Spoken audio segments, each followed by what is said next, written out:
Kembali setelah 10.000 tahun kultivasi. Bab 204 hingga bab 209. Bab 204, Kemarahan publik yang tersinggung. Apa ini? Kalau aku mau pergi, aku bisa masuk kapan saja. Jiang Tian berkata dengan nada menghina. Sial, saudara Tian, kegilaanmu memang sudah parah sekali. Kau masih belum sembuh sepenuhnya ya? Kakak ipar King Er, mana obatnya? Jiang Chao sudah terbiasa dengan kegilaan Jiang Tian dan langsung tertawa terbahak-bahak. Jiang Tian terlalu malas untuk berkata apapun. Namun Shen Mange sudah tidak tahan lagi. Wajah cantiknya menjadi dingin, ia mengerutkan kening dan membentak, "Yang sakit itu kamu. Kaulah yang gila." "Apa yang kau katakan? Aku sakit? Kalau bukan karena kau perempuan, sudah lama kutampar kau." Jiang Chao langsung berdiri, memaki dengan wajah penuh kebengisan. Melihat ia datang bersama Jiang Tian, mengira dirinya sekretaris atau teman dekat Zhao Sueking atau semacamnya. Jiang Chao bahkan memandang rendah Jiang Tian dan istrinya. Jadi bagaimana mungkin ia memandang tinggi dirinya? Kau mencari mati. Saat Shen Mange mendengar ini, alis halusnya terangkat. Dengan beberapa suara, ci-ci-ci, beberapa biji kuaci melesat dari tangannya, naik turun seperti kupu-kupu, membias, dan langsung mengenai beberapa titik akupunktur di sekitar tubuh Jiang Chao. Siapa punya tisu? Jiang Chao hanya merasa gelombang kegilaan menyerangnya. Matanya membelalak, keringat dingin bercucuran di seluruh tubuhnya. Ia memegangi kakinya dan berlari dengan panik. Toilet. Namun jaraknya hanya beberapa meter. Dengan beberapa suara, peift-peift, bau menyengat langsung memenuhi udara. Celananya basah, bahkan sebagian mengalir keluar. Aku tak bisa menahannya. Jiang Chao ingin menangis, tetapi air mata tak keluar. Jika saat ini tanah terbelah, ia takkan ragu untuk menggali masuk dan menghilang dari pandangan semua orang. Semua orang tercengang. Mereka tidak berani percaya, tidak tahu harus tertawa atau menangis. Jiang Chao terlalu ganas, langsung mengeluarkan kotoran di hadapan kakek. Bagaimana bisa sebegitu sembrono? Mungkinkah wanita itu benar, bahwa ia memang tidak waras? Kau ini psikopat, bukan? Kalau tidak gila, bagaimana bisa seperti ini? Shen Mange berkata dengan wajah penuh ejekan. Jiang Chao bahkan tak sempat membela diri sebelum berlari masuk ke sebuah ruangan untuk mandi dan mengganti pakaian, meninggalkan bau busuk yang menyengat. Bersama Jiang Tian benar-benar tidak belajar hal baik, kau membuatnya sengsara seperti Ji Wang Sun. Zhao Sueking menutup mulutnya dan tertawa, lalu berkata, "Kakak Menge, kau sungguh hebat. Kemampuan kecil yang tak berarti." Shen Mange tersenyum tipis, namun kegembiraan di matanya tak bisa disembunyikan. Hanya dengan 2 kali ditunjuk oleh Jiang Tian, ia sudah menembus tahap kesempurnaan. Kini, ia akhirnya mengerti mengapa Zuo Zimu dan guru spiritual Yin Yue pernah dengan tulus membujuknya untuk menjadi pelayan Jiang Tian. Ia benar-benar terlalu kuat dan terlalu dalam. Seakan-akan ia seperti lautan luas. Hanya dengan menyendok beberapa baskom air, seseorang sudah bisa minum hingga perutnya membulat sempurna. Benar-benar tak berarti. Apa yang hebat dari itu? Kalau kau tak bisa mengenali titik akupunktur dengan tepat, kau pasti melewatkan titik tulang belakang utama. Jiang Tian berkata dengan wajah serius. Shen Mange terpukul keras, wajahnya penuh frustrasi, ingin menangis tetapi tak keluar air mata.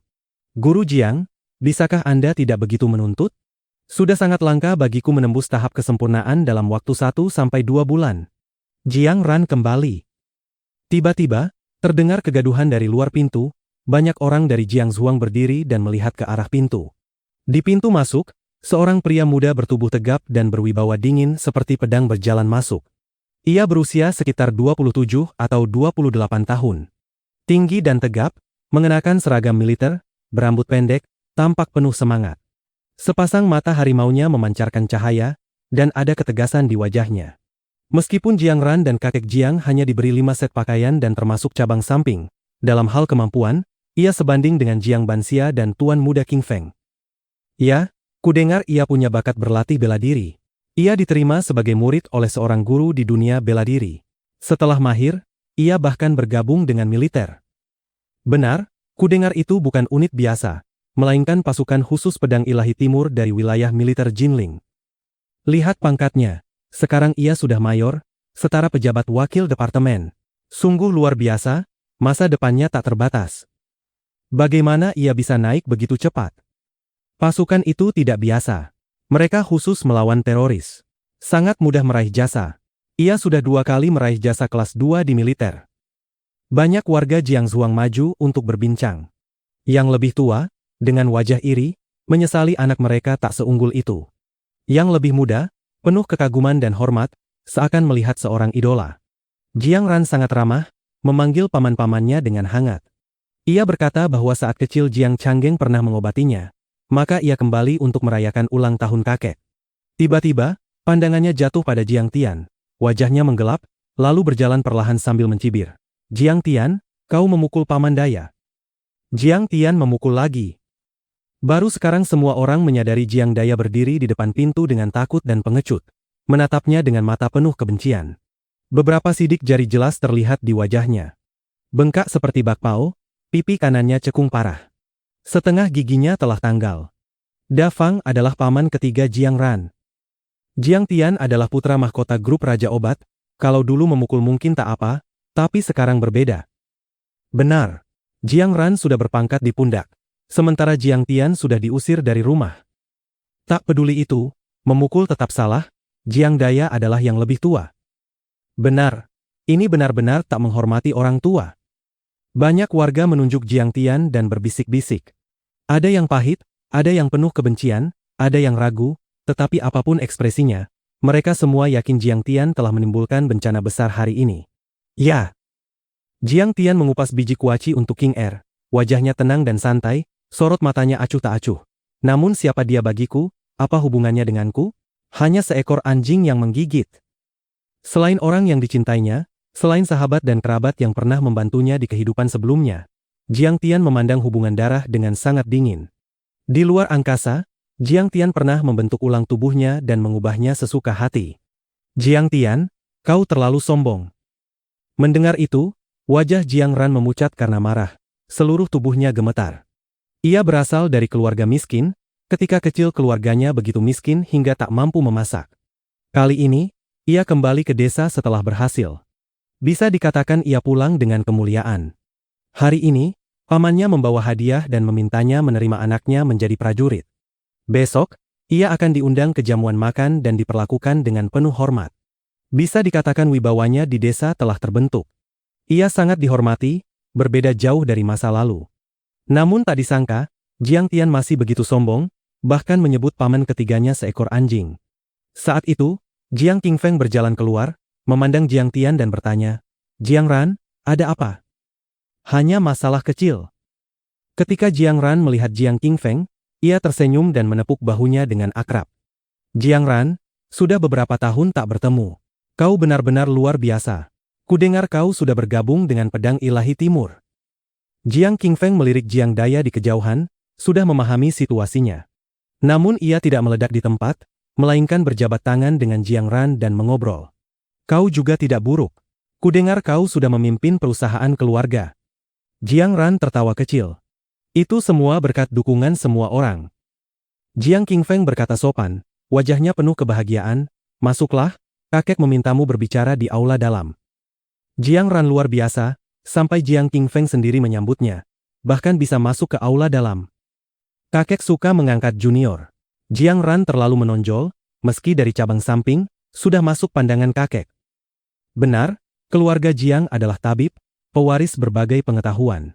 Pada akhirnya tetap soal puisi dan tata krama. Asal bekerja keras dan tahu berusaha, pasti berhasil. Tidak seperti sebagian orang, meski keturunan langsung, hanya bisa berbuat sesuka hati. Sekarang pun hanya bisa duduk di luar bersama kita. Banyak orang menghela napas, sangat iri. Di bawah perlindungan Jiang Ran, mereka semakin meremehkan Jiang Tian. Banyak pula yang memanfaatkan kesempatan untuk menasihati junior mereka, menyindir Jiang Tian dengan kata-kata penuh ejekan. Terhadap semua komentar ini, Jiang Tian sama sekali tak peduli. Ia hanya minum teh dan mengobrol dengan dua gadis itu, sesekali tertawa ringan. Di mata semua orang, Jiang Tian tampak semakin santai, seakan tak tahu apa yang akan terjadi. Saat ini, di aula dalam, di beberapa kursi agung, banyak anggota inti keluarga Jiang sedang minum teh dan berbincang. Ia adalah paman ke-9 Jiang Tian dan yang lainnya, sudah berusia 100 tahun. Ia juga yang tertua dan paling senior di seluruh Jiangzuang. Ia pernah belajar kedokteran di luar negeri, kemudian bergabung dalam ketentaraan, belajar di Akademi Militer Huangpu, dan berpartisipasi dalam perjuangan pembebasan nasional. Setelah pembebasan, ia pernah menjadi pengajar di wilayah militer Jinling, bisa dikatakan sebagai pemimpin spiritual keluarga Jiang. Di sampingnya duduk Jiang Changgeng mengenakan setelan tang, di sebelahnya dua saudara Jiang Changgeng. Lebih bawah lagi, banyak pria parubaya dengan Jiang Shouren sebagai pemimpin. Mereka adalah tulang punggung keluarga Jiang. Kakek, Jiang Tian benar-benar memukul orang di pesta ulang tahunmu. Jiang Qingfeng menarik Jiang Ran masuk dan mengadu. Ia berkata dengan marah, kalau memukul yang seumuran, tak apa. Tapi yang dipukulnya adalah Paman Daya. Apa? Ia berani tak menghormati yang lebih tua. Sejak Paman Daya menjadi kepala keamanan grup, ia sangat setia. Dulu ia membantu keluarga Jiang menahan peluru. Paman Daya adalah paman ketiga kandung Jiang Ran. Jiang Tian ini. Ini keterlaluan. Bagaimana bisa ia melakukan itu? Ini terlalu berlebihan. Mendengar perkataan Jiang Qingfeng, semua orang yang hadir berseru membela Jiang Daya, penuh kemarahan terhadap Jiang Tian. Tamparan Jiang Tian sama saja dengan membangkitkan kemarahan publik. Wajah Jiang Shouren penuh amarah hingga tangannya gemetar. Jiang Ran sudah berpangkat setingkat komandan resimen, di masa depan keluarga Jiang mungkin harus mengandalkannya. Tetapi Jiang Tian berani menimbulkan masalah seperti ini. Ekspresi Jiang Zhixing dan istrinya berubah drastis, mereka tak berani percaya. Mengapa Jiang Tian begitu bingung? Apakah ia tidak tahu hari apa ini? Ia benar-benar berani memukul orang. Hanya Jiang Changgeng yang berwajah tenang, setenang kepala keluarga besar. Bab 205, di mana tulang punggungmu? Di mana tulang punggungmu? Jiang Ran memberi hormat kepada kakek Changgeng. Jiang Ran membungkuk dengan tenang kepada Jiang Changgeng. Xiao Yan, duduklah. Jiang Ran, sebenarnya apa yang terjadi? Jiang Changgeng mengangguk puas. Jiang Ran berdiri tegak, kedua tangannya di atas lutut. Wajahnya tampan, memancarkan aura seorang prajurit. Ia berbicara dengan nada tidak rendah diri dan tidak sombong. Kakek, sebenarnya paman ketiga saya dipukul bukanlah masalah besar, kami tidak terluka apa-apa. Kita satu keluarga, dan dulu kakek bahkan membantu saya sekolah dan masuk tentara. Seharusnya saya tidak mempermasalahkannya. Setelah itu, ia mengubah nada dan berkata dengan khawatir. Yang saya khawatirkan adalah Jiang Tian. Sifat impulsifnya di Jiang Zhuang mungkin bukan apa-apa, semua orang sudah terbiasa. Tapi di luar, dia akan menderita kerugian.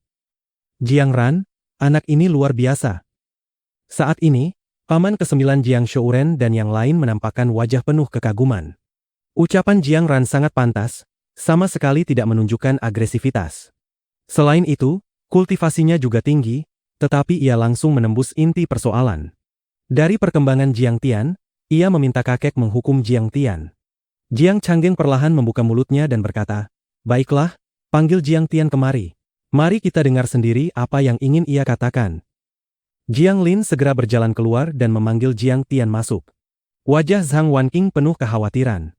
Jiang Zhixing berkata dengan suara rendah namun cukup tegas. Jiang Tian, akui kesalahanmu dan bersikaplah lebih baik. Jiang Tian berdiri di bawah aula dan berkata dengan acuh tak acuh. Aku datang untuk memberi ucapan ulang tahun kepada kakek. Ia menghentikanku masuk desa dan bahkan mengatakan bahwa Qingfeng telah mencoret namaku dari silsilah keluarga. Ia menatap Jiang Qingfeng dan berkata datar, Qingfeng, menurutmu aku seharusnya memukulnya atau tidak? Qingfeng, apakah ini benar? Kilatan tajam melintas di mata Jiang Changgeng. Kakek, mohon dengarkan penjelasan saya. Wajah Jiang Qingfeng menegang, hatinya penuh keluh kesah. Jiang Daya benar-benar tak berguna, kenapa ia harus membocorkan hal ini? Kakek, keputusan ini memang dibuat kakakku, tapi itu juga demi perkembangan keluarga Jiang. Jiang Banxia tertawa dingin dan berkata, 3 tahun lalu Jiang Tian menimbulkan bencana besar. Kali ini ia kembali, pantatnya bahkan belum sempat hangat, dan di Jinling ia kembali menyinggung Yu Qiang. Jika ia kembali ke keluarga Jiang, bukankah itu sama saja membawa malapetaka?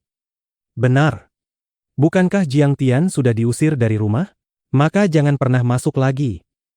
Ya, pembuat masalah. Untuk apa kembali lagi? Beberapa murid di bawah juga ikut bersuara. Sampah seperti dia sama sekali tidak layak menjadi keturunan keluarga Jiang. Saudara Qingfeng benar. Beberapa murid mencibir. Ia berani memukul tuan muda tertua Yanjing, bahkan memprovokasi Yu Qiang, jelas sudah bosan hidup. Kalau mau mati, silakan saja. Tapi jangan menyeret keluarga Jiang. Ini benar-benar membawa celaka. Beberapa murid penuh amarah. Sudah selesai? Biarkan aku, orang tua ini, berkata beberapa kalimat. Suara lemah namun berwibawa terdengar. Itu Jiang Changgeng. Wibawa kakek bukan sekadar hiasan, semua orang langsung terdiam.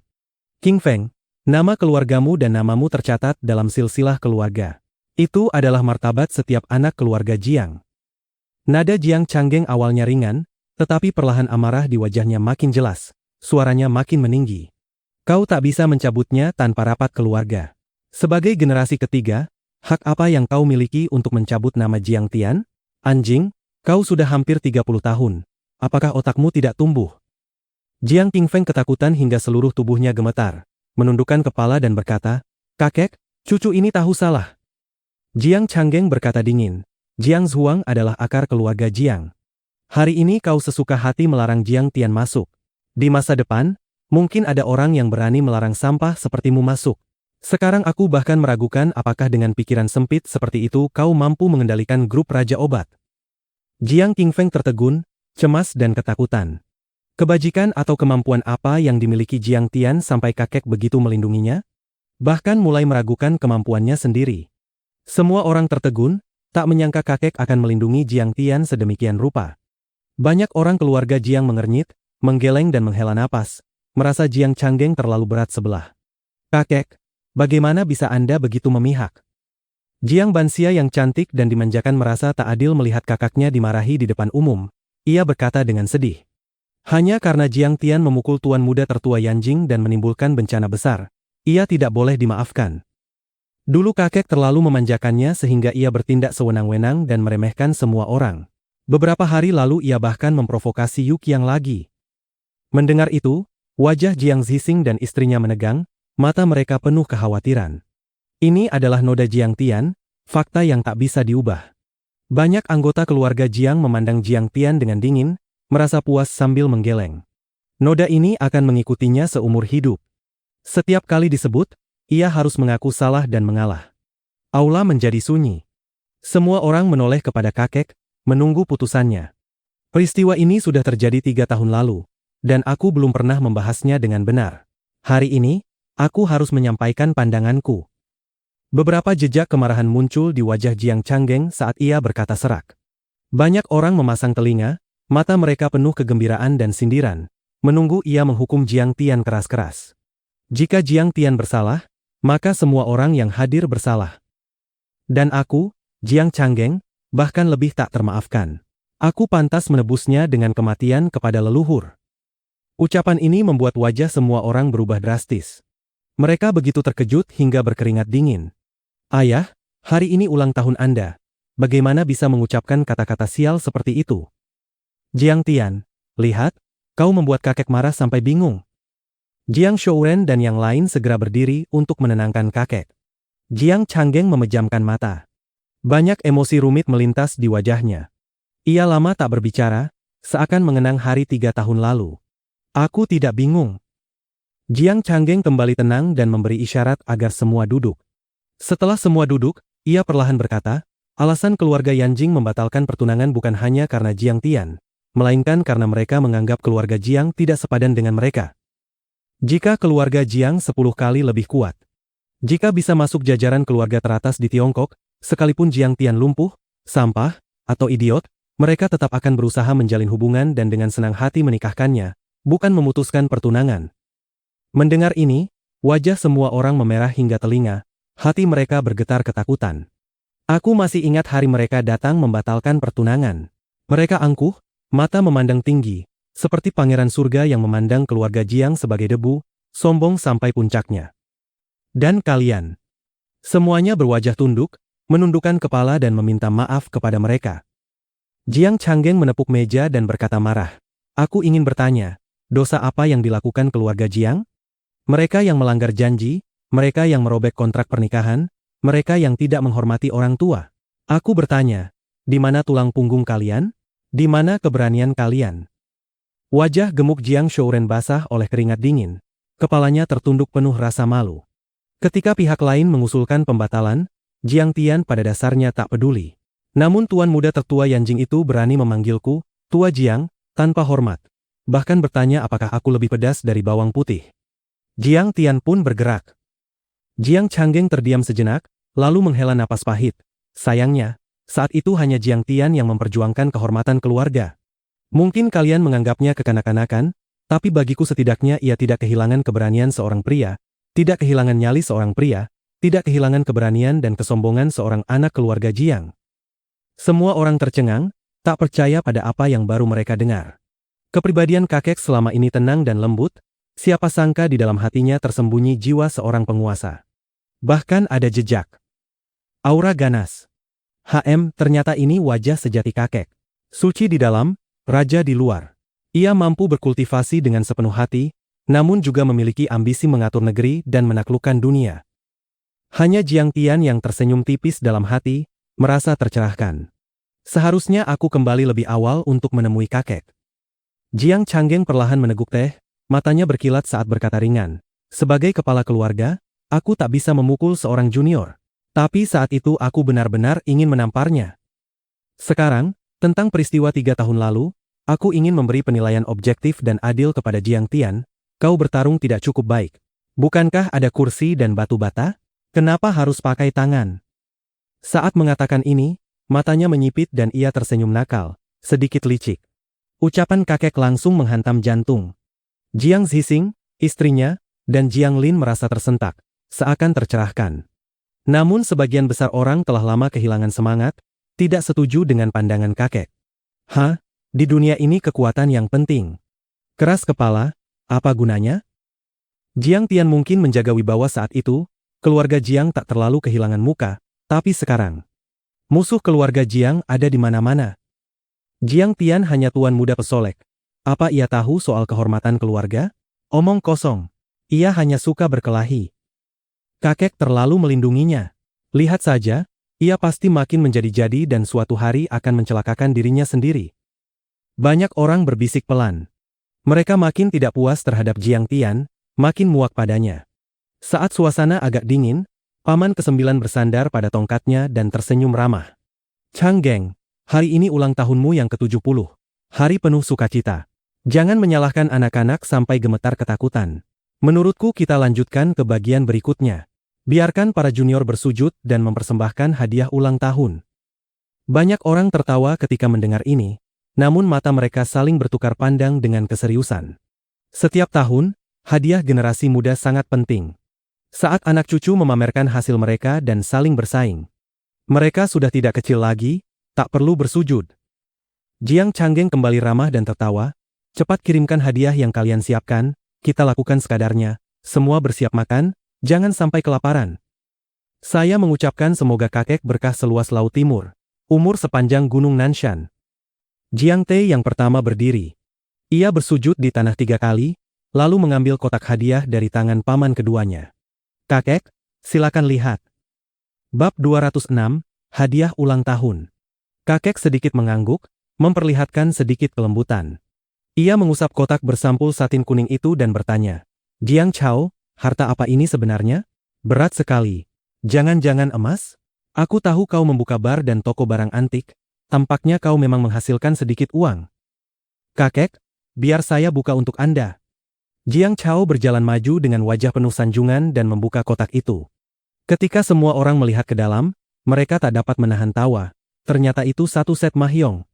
Di dalam hati mereka berkata bahwa ketika kakek senggang, ia memang suka bermain 2 putaran mahjong. Jiang Chao benar-benar pandai memberi hadiah sesuai selera. Jiang Changgeng mengambil 1 keping mahjong dan mengusapnya. Permukaannya terasa hangat, seperti giok namun bukan giok, warnanya tidak baru. Tetapi karena lama terendam dan digunakan, menjadi bening berkilau, tampak luar biasa. Apakah ini gading? Itu melanggar hukum. Menurut Konvensi Internasional Perlindungan Spesies Terancam Punah, gading dan produk gading kini termasuk barang terlarang untuk diperdagangkan negara. Di pasaran hampir tidak beredar. 136 keping mahjong, jika diukir dari gading, nilainya bisa lebih dari 1 juta yuan. Jiang Chao tetap tenang dan tersenyum samar. Kakek, jangan tegang. Ini gading antik, boleh diperdagangkan sebagai barang koleksi. Mengoleksinya tidak melanggar hukum. Soal nilainya tak perlu dibahas. Jiang Chao tertawa dan berkata, namun set mahjong ini memang punya latar belakang. Setelah dibuktikan para ahli, ini adalah mahjong yang pernah dimainkan oleh Ibu Suri Cisi, Mahjong Jiyang. Mahjong Jiyang yang dimainkan Ibu Suri Cisi. Paman ke-9 terkejut sekaligus senang, tertawa dan bertanya, namanya aneh sekali, ada ceritanya. Jiang Chao tersenyum dan mengulang informasi yang ia terima, karena Ibu Suri Cisi bersio kambing, dan kambing dianggap benda suci di istana tempat ia tinggal.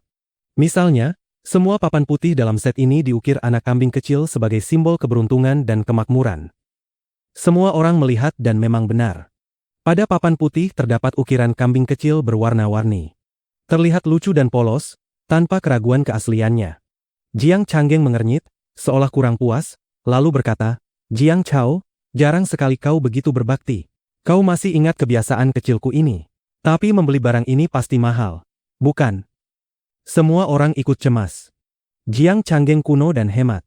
Yang paling membuatnya tidak senang adalah pemborosan uang keluarga. Tidak sepeser pun.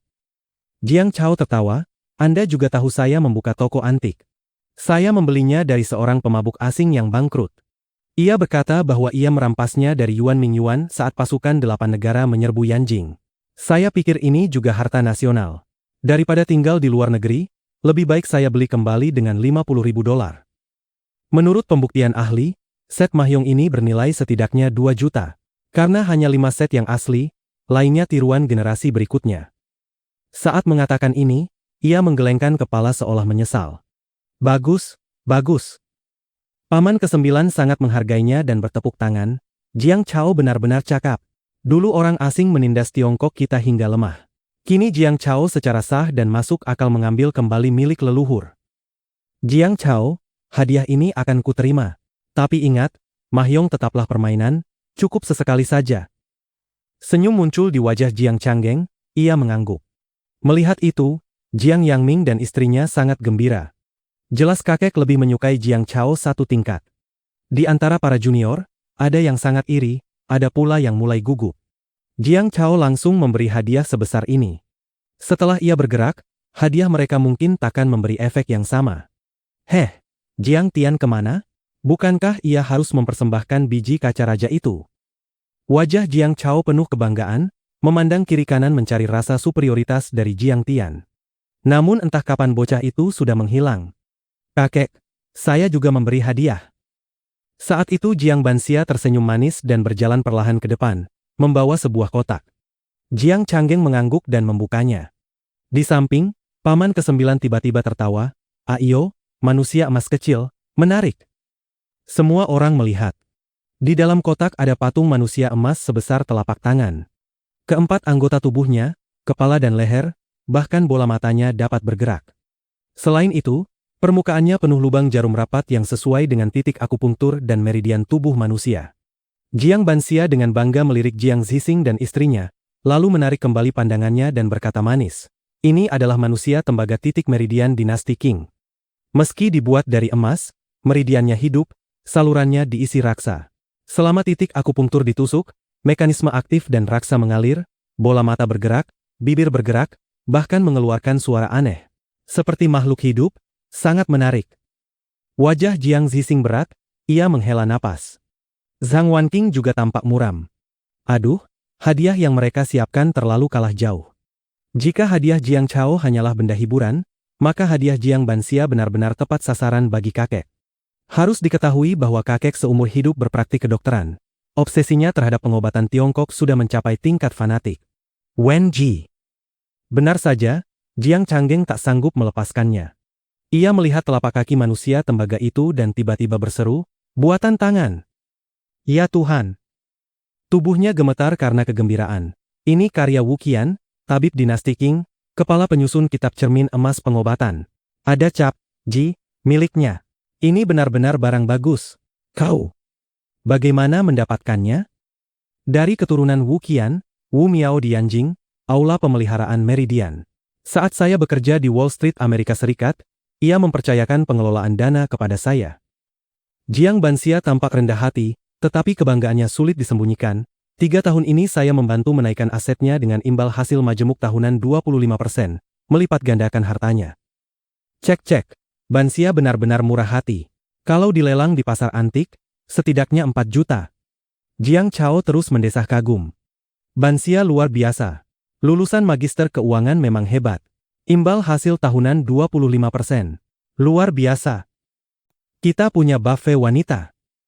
Kudengar Bansia direkrut pemerintah provinsi sebagai talenta tingkat tinggi, langsung jadi wakil direktur investasi, gaji tahunan lebih dari 1 juta.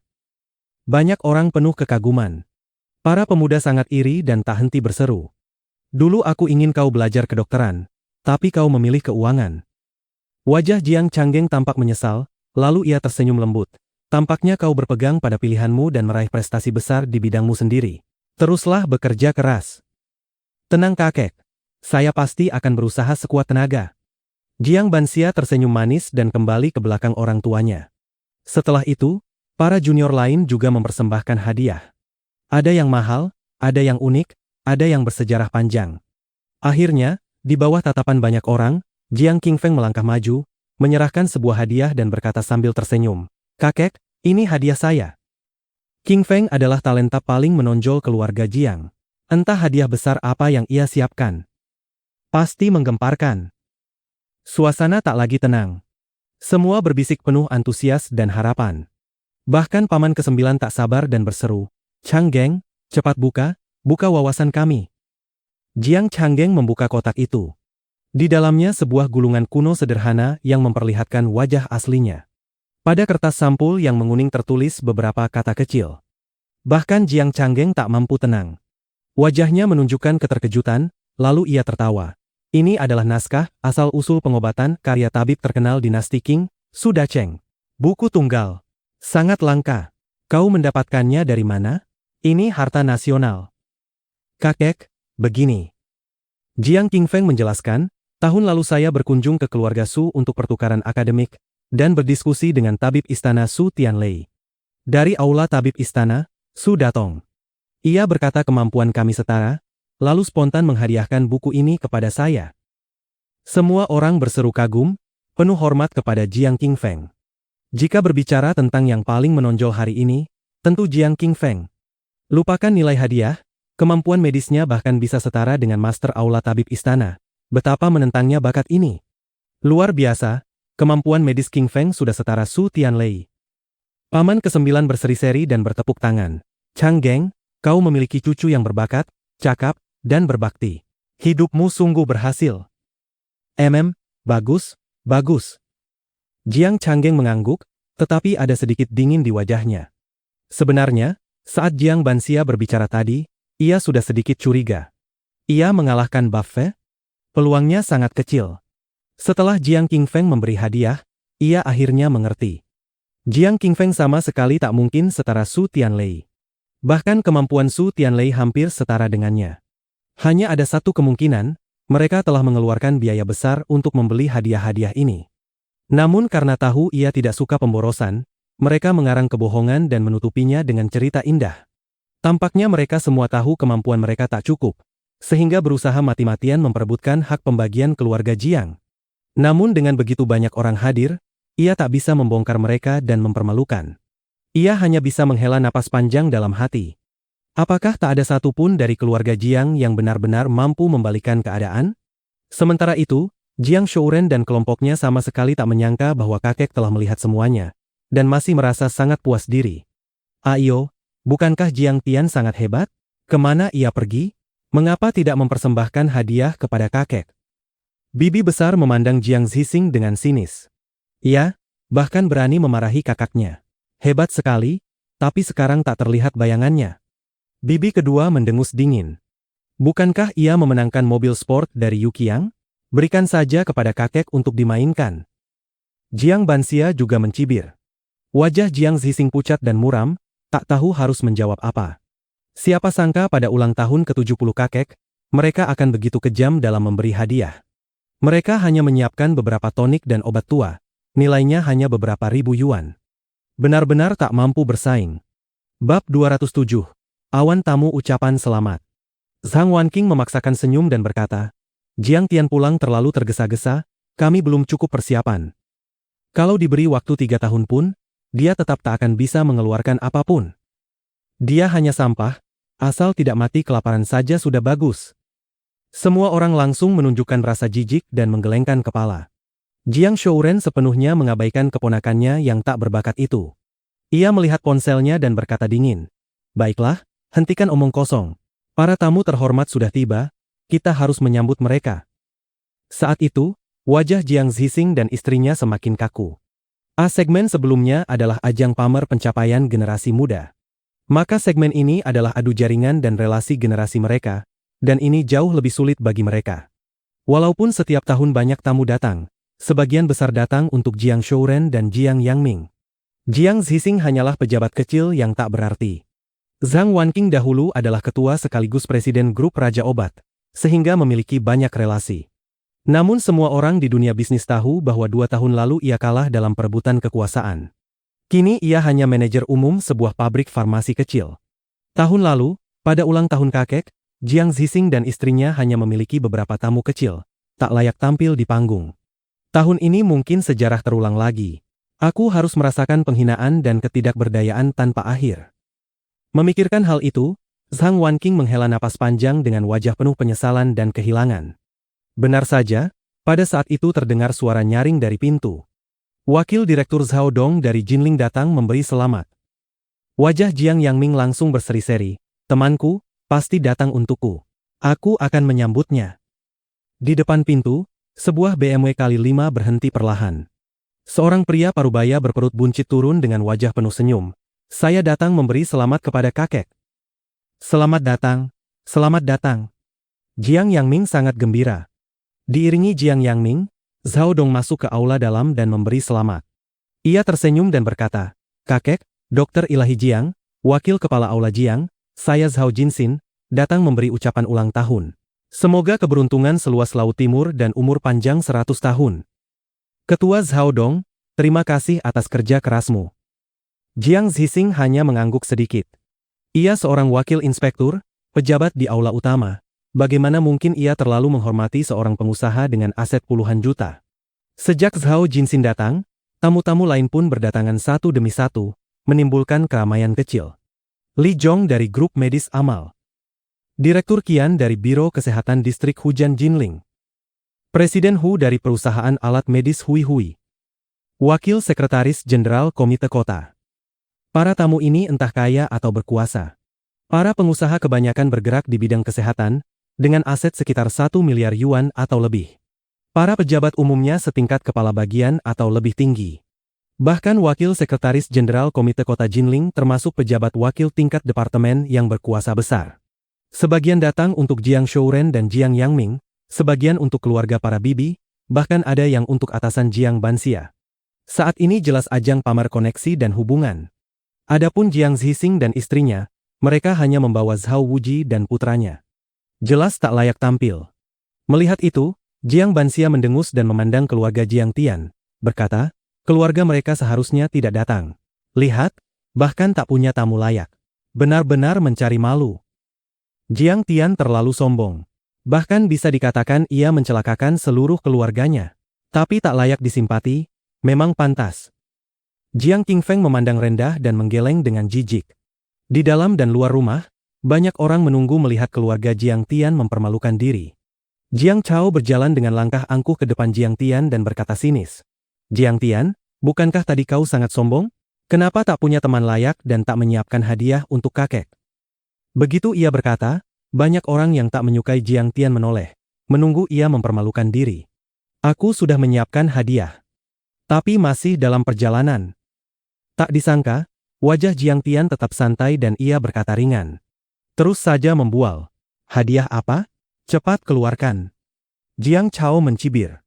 "Aku ingin menambah umur kakek 50 tahun lagi, agar sehat dan panjang umur 100 tahun. Jiang Tian berkata tenang. Mendengar itu, semua orang tercengang. Mereka menatap Jiang Tian seperti melihat orang gila.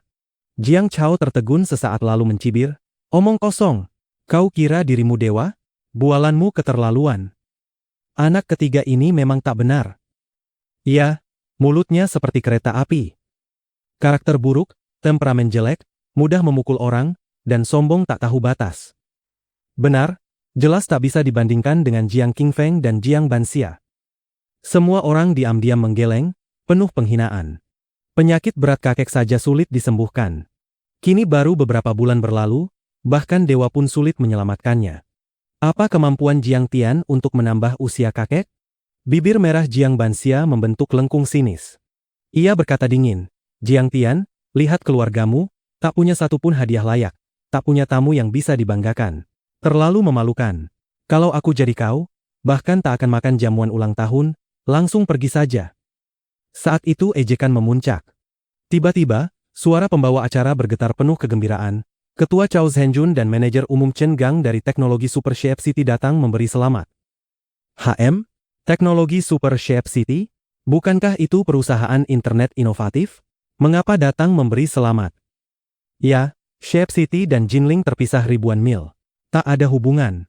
Selama ini tak pernah ada tamu dari Shape City. Semua orang tertegun. Mungkin temanku.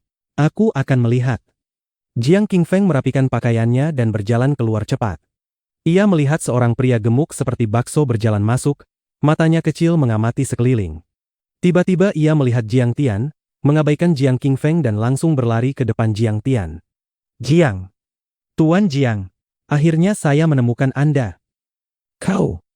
Fatih Chao. Jiang Tian menatapnya lama sebelum mengenalinya. Pria gemuk ini salah satu dari Shape City yang dulu memberi hormat kepada Jiang Tian di Gunung Chaoin, dipimpin Hong Ye dan Tang Zhenye. Ia bergerak di industri teknologi tinggi, asetnya lebih dari 1 miliar, punya koneksi luas di Shape City. Ia bahkan pernah mengirim banyak bahan formasi kepada Jiang Tian. Ia sangat menghormati Jiang Tian, bahkan merasa terhormat dipanggil Fatih Chao. Benar saya. Wajah gemuk Chao Zhenjun penuh sanjungan, tertawa sampai matanya hilang. Duduklah. Mengapa kau datang? Jiang Tian sedikit terkejut. Sebenarnya ulang tahun kakek hanya diberitahukan kepada kekuatan Jiang Bei. Ia tak menyangka orang Shape City tahu. Tuan Feng berkata Anda butuh beberapa barang. Saya juga sudah mencarikannya. Baru setelah itu Chao Zhenjun berani duduk, tersenyum menyanjung. Chen Gang di sampingnya sudah menyerahkan kotak hadiah. Pikirannya jelas. Kini Tuan Jiang menguasai wilayah selatan 5 pegunungan. Jika bisa menyenangkan Tuan Jiang, berapapun uangnya sepadan. Saat itu Jiang Qingfeng mengejar dan berkata sambil tertawa. Ketua Chao, mengapa duduk di sini? Silakan ke aula dalam. Namun tak disangka, Chao Zhenjun yang tadi tampak menjilat tiba-tiba memancarkan aura orang kaya. Ia berdiri tegak dan memandang Jiang Qingfeng dengan angkuh. Kau siapa? Aku tak mengenalmu. Jangan ganggu aku berbicara dengan Tuan Jiang. Kau bukan datang untukku. Jiang Qingfeng wajahnya canggung, memandang Jiang Tian tak percaya. Kau kira kau siapa? Pergi ke sana. Fatih Chao menuangkan teh untuk Jiang Tian tanpa memandangnya. Jiang Qingfeng hanya berdiri canggung. Ketua Chao ternyata datang mencari Jiang Tian. Semua orang saling pandang tak percaya. Walau aset teknologi super tak sebesar grup Raja Obat, tetap lebih dari 1 miliar. Mengapa begitu hormat pada Jiang Tian? Jiang Banxia terdiam, hatinya penuh kebingungan. Hanya Jiang Qingfeng yang mengerutkan kening. Apakah karena hubungan Jiang Tian di Yanjing? Saat semua orang masih berdiskusi, tiba-tiba berita lain menyapu seperti badai. Ketua Longwei Group dari Prefektur Lin, Long Wu, datang memberi selamat. Seketika suasana hening total. Longwei Group? Long Wu? Tak mungkin. Walau terkenal, keluarga Jiang tak pernah punya kerjasama dengan mereka. Benar, Prefektur Lin jauh sekali. Mengapa datang? Semua sulit percaya. Mungkin untukku. Dulu aku ke Prefektur Lin meninjau investasi dan minum bersama Tuan Kelima Long. Wajah Jiang Yangming penuh kegembiraan. Ia merapikan pakaian dan bergegas keluar. Itu Tuan Kelima Long dari Longwei Group. Aset 10 miliar, penguasa Prefektur Lin, setara 2 grup Raja Obat. Saat itu Long Wu turun dari mobil abu-abu bersama Yao Zhenghao dan lainnya. Jiang Yangming tersenyum menyanjung. Tuan Kelima Long, tak menyangka Anda datang, sungguh memberi muka besar. Terima kasih. Tuan Jiang. Namun Long Wu sama sekali tak memedulikannya. Ia berjalan cepat ke depan Jiang Tian, membungkuk hormat, lalu menyerahkan kotak kecil dengan kedua tangan dan berkata rendah, "Saya membawanya." Apa yang terjadi? Ia tampak mengenal Jiang Tian dan sangat hormat. Apakah kotak itu hadiah untuk kakek? Semua orang menarik napas dingin, tak percaya, berbisik-bisik membahas pemandangan mengejutkan itu. Bab 208, seperti hujan deras. Jiang Tian mengangguk tenang dan tersenyum. Long Wu, kau benar-benar mengeluarkan banyak biaya untuk ini. Barang antik. Tampaknya dari dinasti Qing. Duduklah. Benar, badak sekarang hewan yang dilindungi, tak bisa diburu. Baru saat itu Long Wu berani duduk. Ia tersenyum rendah hati dan berkata pelan, saya meminta beberapa teman di timur laut membelinya. Harganya 5 juta. Jiang Tian mengangguk dan meletakkan kotak itu di meja bundar di sampingnya. Bukankah kau datang untukku? Wajah Jiang Yangming menjadi canggung. Ia berdiri terpaku sesaat, lalu tersadar dan berjalan ke sisi Long Wu. Ia memandang Jiang Tian dengan bingung dan tertawa kaku. Tuan Kelima Long, silakan ke aula dalam. Kursi sudah disiapkan. Halaman ini untuk junior dan orang biasa. Aku suka duduk di sini. Kenapa?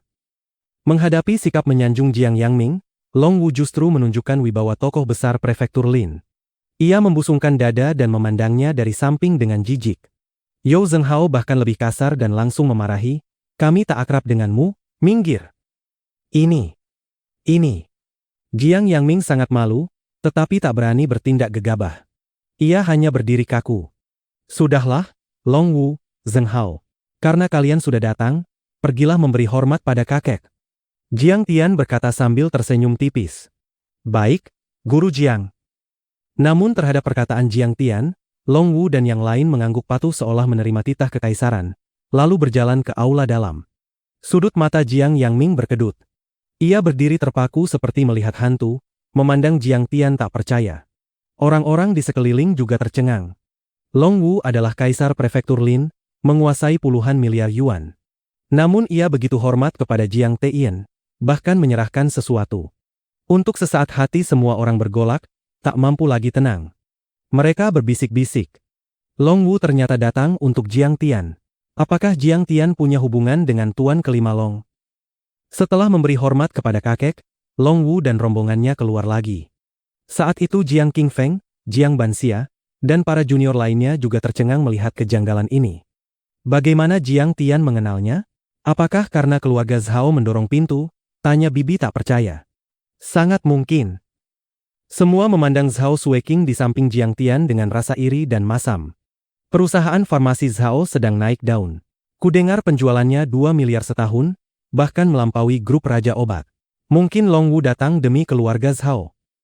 Di aula dalam, Jiang Shouren dan para paman juga berdiskusi. Benarkah itu Long Wu? Bagaimana ia mengenal Jiang Tian? Jangan-jangan Jiang Tian menyewa figuran? Gumam Bibi kedua. Mustahil. Kau lihat sikap mereka, seperti figuran. Zhang Wanqing marah mendengarnya. Jangan banyak bicara. Wajah Jiang Zhixing penuh kecurigaan, tetapi ia sendiri tak paham apa yang terjadi. Ini terlalu meremehkan. Apa anakku tak boleh mengenal tokoh besar? Zhang Wanqing hampir bertengkar dengan Bibi kedua. Untung beberapa tamu lagi datang sehingga perhatian teralihkan. Tuan Feng dari Laut Timur, ketua grup kapal pesiar samudra, membawa Liu Zikun dan Sue Mingi dari Jiangzhou untuk memberi selamat. Begitu suara pembawa acara terdengar, seluruh hadirin terguncang. Tuan Feng datang. Bukankah ia dari Laut Timur? Mengapa datang ke Jinling untuk ulang tahun kakek? Di sebelahnya itu pun si muka anjing, kan? Galak sekali. Sepertinya karena Ye Ziwei, tapi kudengar dia. Begitu mendengar nama Ye Gufeng, seluruh hadirin berdiri dan menuju pintu. Tuan Feng Jiangbei. Nama besar itu menggetarkan. Dalam beberapa tahun terakhir, Ye Gufeng bangkit dari utara menjadi tokoh kuat. Jaringannya dalam politik dan bisnis sangat dalam, mengendalikan beberapa perusahaan terdaftar. Di wilayah selatan 5 pegunungan, ia setara dengan banyak sekretaris kota, hartanya mencapai 20 miliar. Nama Ye Gufeng membuat para tetua di aula dalam pun keluar. Seluruh villa seperti mendidih. Tuan Feng, tak kusangka Anda datang.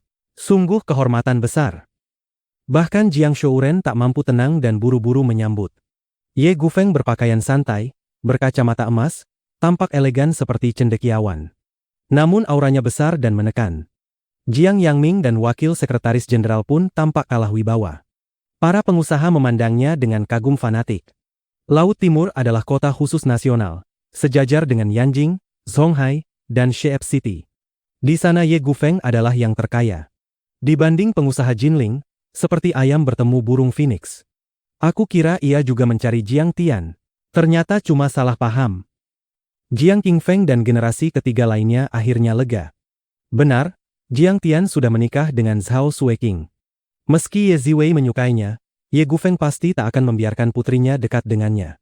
Baiklah, Tuan Feng, silakan masuk. Jiang Shouren memberi isyarat masuk.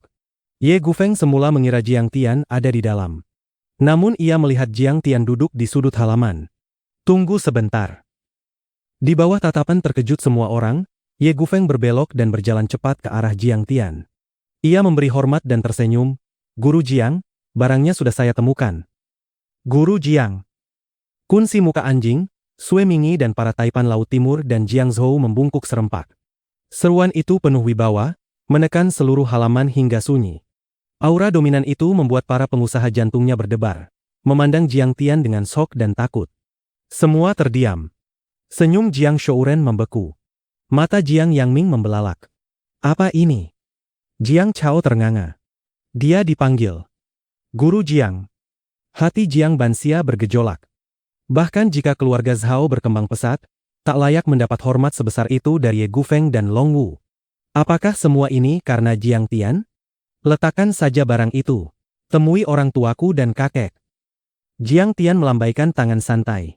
Ye Gufeng mengangguk, lalu berjalan ke depan Jiang Zixing dan istrinya, memberi hormat dan berkata tulus, terima kasih telah merawat Ye Ziwei selama ini. Saya, Ye Gufeng, akan membalasnya sepanjang hidup. Begitu rupanya. Jadi bukan untuk Jiang Tian, tapi untuk Jiang Zixing dan istrinya.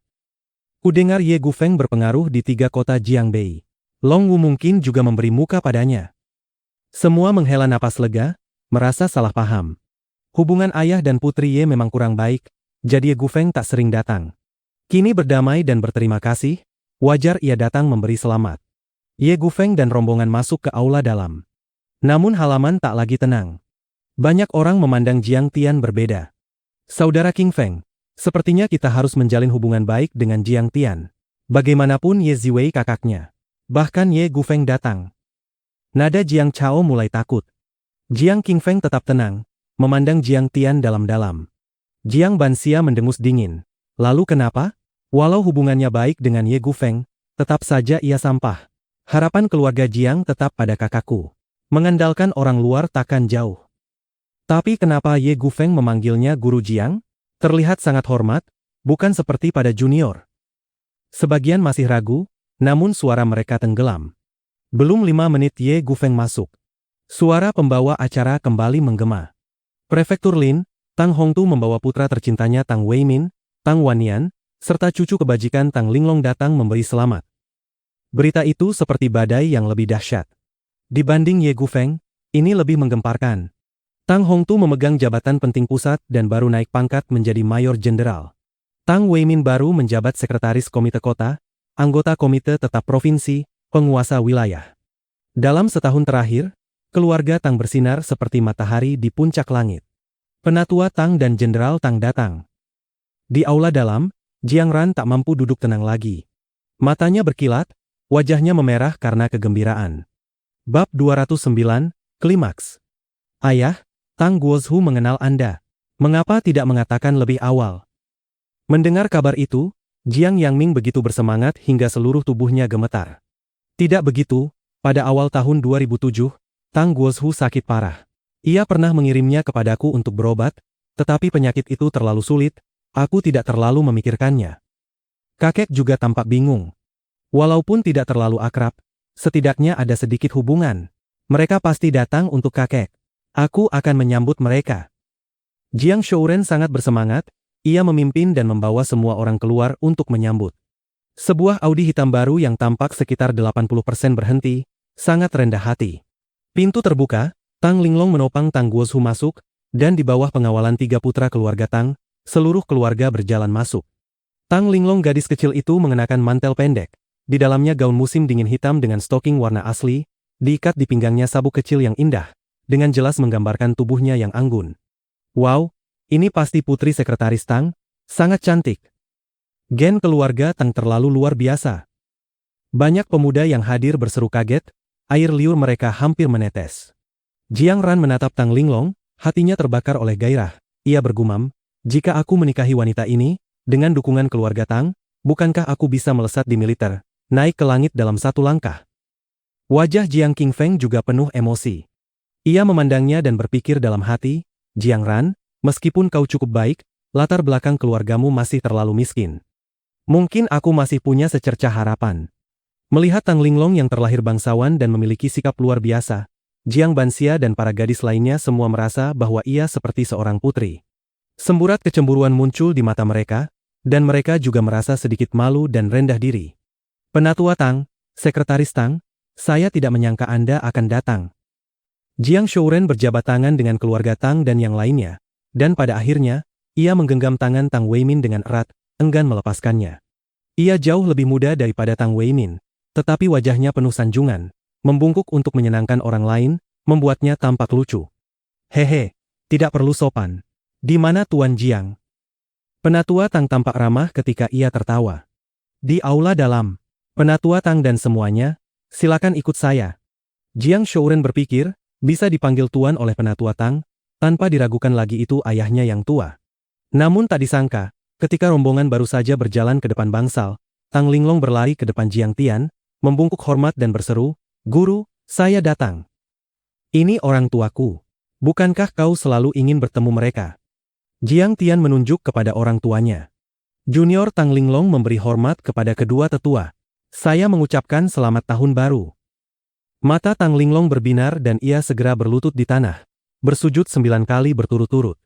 Melihat adegan ini, semua orang tertegun dan tidak dapat percaya dengan apa yang baru saja mereka saksikan. Gadis ini. Cepat bangun.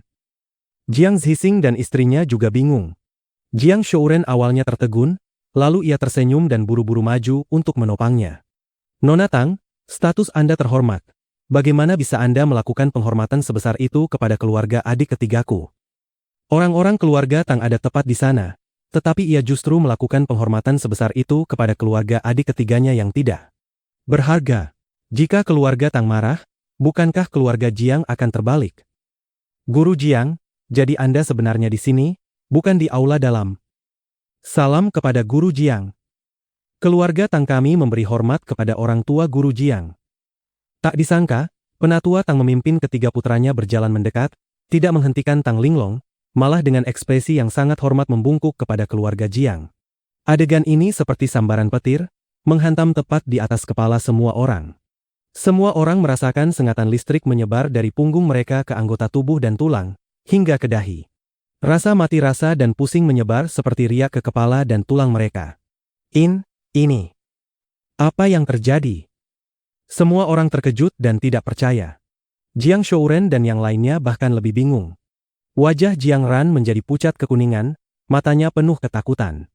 Keluarga Tang benar-benar memperlakukan Jiang Tian dengan penghormatan seperti itu. Ia telah menyinggung Jiang Tian, jadi dengan Jiang Tian menghalanginya, bagaimana mungkin ia punya kesempatan mendekati keluarga Tang? Bagus, Penatua Tang, sekarang kelompok Jiang Bei sudah di sini. Ye Gufeng, Long Wu dan orang-orang kaya Jiang Bei lainnya semua datang menyambut. Mereka sama sekali tidak terkejut dengan kedatangan Penatua Tang.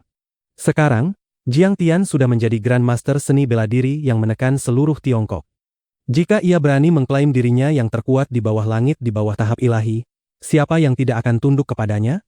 Terutama ketika menyangkut keluarga Tang, Jiang Tian memperoleh manfaat besar dari tempat ini. Ada yang dipromosikan, ada yang menjadi kaya, dan bahkan ada yang menjadi ahli seni bela diri. Hari ini adalah ulang tahun kakek Jiang. Akan terlalu tidak normal jika keluarga Tang tidak datang memberi selamat. Salah. Kita semua salah. Jiang Chao menepuk dahinya dan bereaksi, matanya gemetar ketakutan, mereka bukan datang demi Ye Gufeng, mereka datang demi Jiang Tian. Tetapi apa yang sebenarnya terjadi? Hak apa yang dimiliki Jiang Tian sehingga mereka begitu menghormatinya?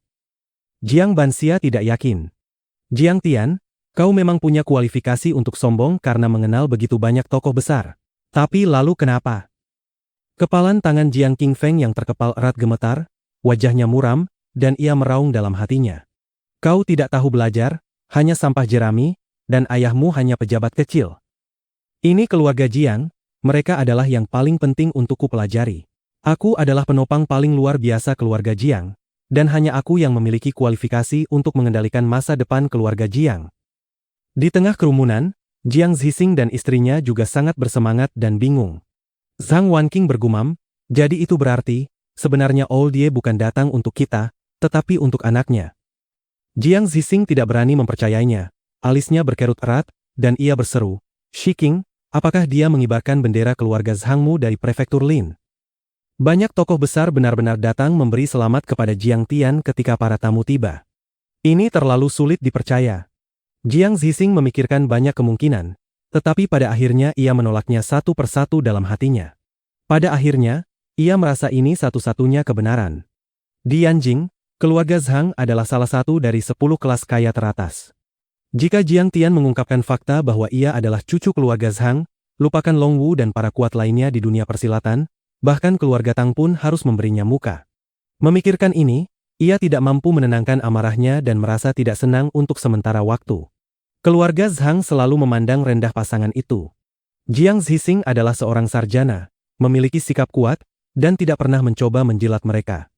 Bahkan ketika pabrik farmasi Xixia ditekan oleh keluarga San dan hampir runtuh, ia tetap tidak menundukkan kepala dan meminta bantuan keluarga Zhang. Jika putranya melakukan hal tak tahu malu seperti itu, ia akan kehilangan seluruh mukanya.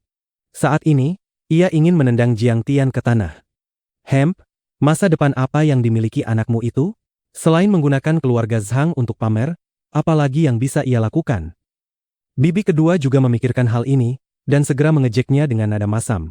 Dia hanya sampah jerami yang tidak belajar dan hanya tahu makan, minum, dan bermain.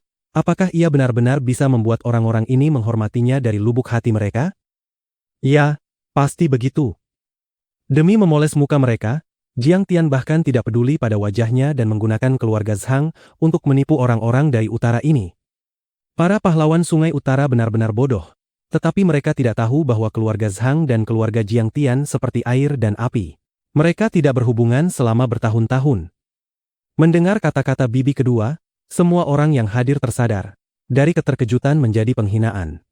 Baru saat itu Jiang Qingfeng memikirkan poin ini, dan segera tertawa dingin, bergumam pada dirinya sendiri. Kemakmuran palsu seperti ini, seperti istana pasir, tidak dapat menahan cobaan apapun, dan cepat atau lambat akan terungkap. Matanya muram dan hatinya penuh ejekan dan cemoohan. Semakin mereka memeluk Jiang Tian sekarang, semakin keras ia akan jatuh ketika mereka mengetahui kebenarannya. Lihat, dia juga sangat bangga pada dirinya sendiri. Lihat, dia juga sangat bangga pada dirinya sendiri. Jiang Banxia sangat merasakan bahwa ini memang demikian, dan mata jernihnya penuh ejekan.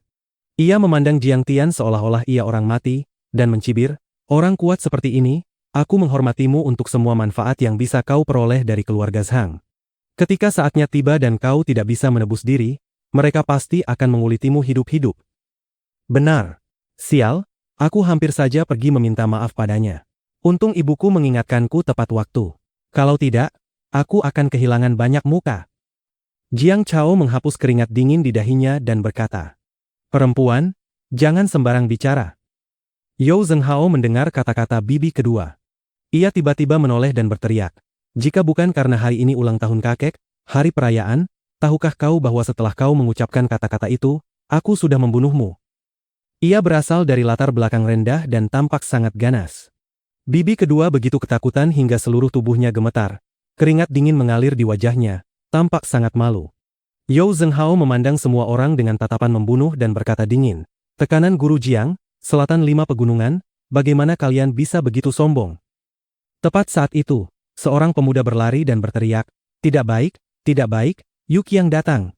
Aku melihatnya mengemudi di pintu masuk desa. Pasti datang untuk mencari masalah dengan Jiang Teyin. Apa? Dia datang. Jiang Zixing terkejut.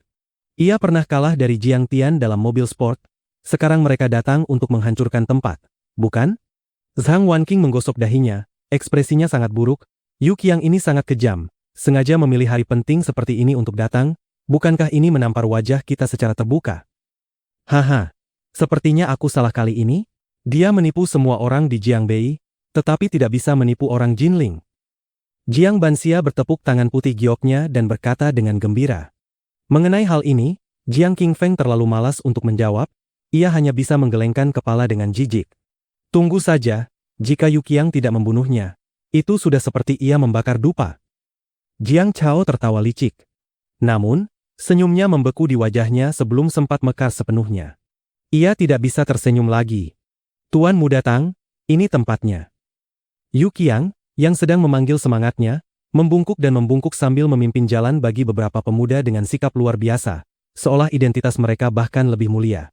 Salah satunya mengenakan jubah Buddha, rambutnya dipotong pendek dengan lapisan kebiruan. Ia mengenakan jubah panjang, sepatu lembut, dan memegang tasbih kayu mawar. Satu lagi mengenakan pakaian mewah dan modis, berpenampilan mengesankan, dan sangat tampan. Yang lain berpakaian seperti fanatik militer, dengan sedikit aura besi dan darah di wajahnya. Yang terakhir adalah pria tinggi dan penuh niat membunuh yang mengenakan pakaian loreng. Seorang pria kuat militer standar mengikuti di belakang seorang wanita muda yang sangat cantik dan modis. Putra tertua Sheep City, Tang Xiaoze. Jiang Chao begitu terkejut hingga hampir terduduk di tanah. Bai Choufei dan Kaisar Tiemin. Wajah Jiang Qingfeng pucat putih, matanya penuh ketakutan, dan suaranya serak. Ia sudah menyadari betapa seriusnya masalah batu judi itu. Yu Qiang telah meminta kekuatan Sheep City untuk menekan keluarga Jiang. Jika mereka bergabung, itu bukan hanya masalah Jiang Tian dihukum, tetapi juga masalah seluruh keluarga Jiang dihukum. Bersambung.